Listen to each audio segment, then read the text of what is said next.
رأيكم في الجمال ده بقى؟ ده يستاهل اللايك ولا لا؟ ما تنسوش اللايك. يستاهل الاشتراك في القناة ولا لا؟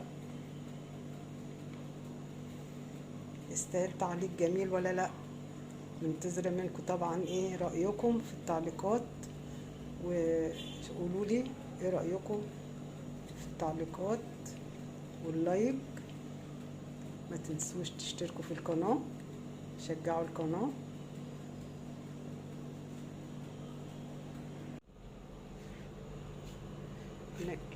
معانا هنا كيلو دقيق وكوباية مليانة زيت. كيلو دقيق عليه كوباية زيت.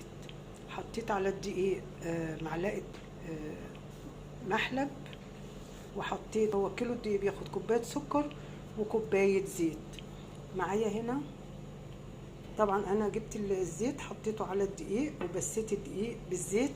شوفوا خليته زي رمل البحر، زي الرمل المبلل كده. بصوا كده.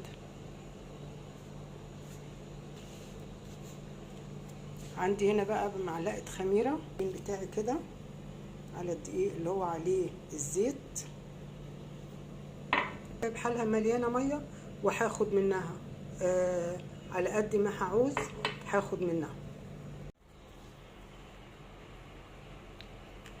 كده. انا خلصت العجينه بتاعتي، وبعدين اجيب الصاجات واقطعها. هنا معايا لسه صاج لسه مستواش، محطناش في الفرن خالص اهوت لسه. الفطير عندنا هنا احنا بنسويه اهو معايا في الفرن كده. هنحط ده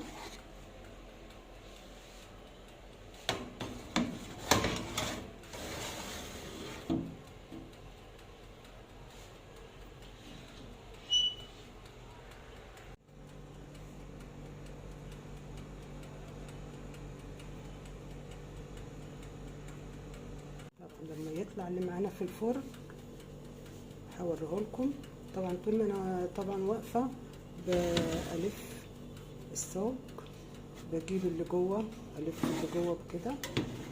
بصوا اللي جوه خد لون شويه، الف الصاج كده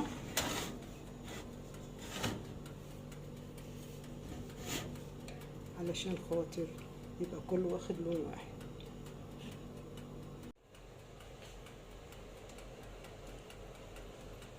بدأ يستوي كله، التسوية تبقى واحدة، وده مستوي.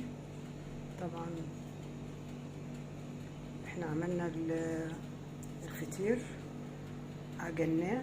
الكيلو الدقيق بياخد كوباية زيت وكوباية سكر. اول ما يستوي تطلعيه من الفرن، تطلعي الفطير تشيليه من الصاج علشان خاطر الصاج ما يعملش عليه ميه، يبقى البخار ما يبقاش مبخر من تحت. تحاولي تحركي الفطيره عشان تطلع معاكي وادي التسويه جميله جدا.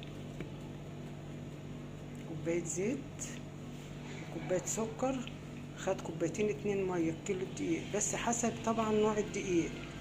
انا طبعا يعني في دقيق بياخد اكتر ميه، يعني بياخد اكتر من الكوبايتين، وفي دقيق ياخد كوبايتين، وفي دقيق ممكن ما ياخدش غير كوبايتين ناقصين شويه. فحسب نوعيه الدقيق بتديله ميه.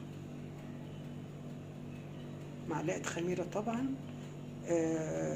لو حابه تحطي بيكنج باودر، حابه على سن المعلقه ربع معلقه شاي صغيره اللي بتاعت السكر، تحطي بيها ربع معلقه بيكنج باودر، ومعانا معلقه خميره كبيره فوريه، وحطيت معاه معلقه سكر، طبعا خلاف السكر اللي احنا حطيناه في العجين.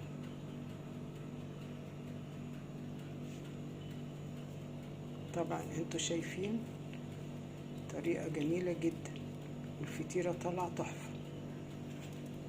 طبعا الحجم اللي انت حباه تعمليه، تقطعي حسب الحجم اللي انت حباه.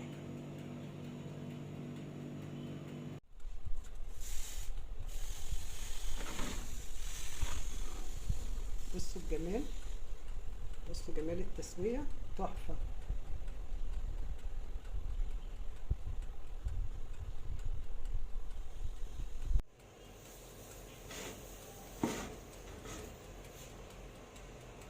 كده استوى، هنطلع الصاج بتاعنا ده بقى.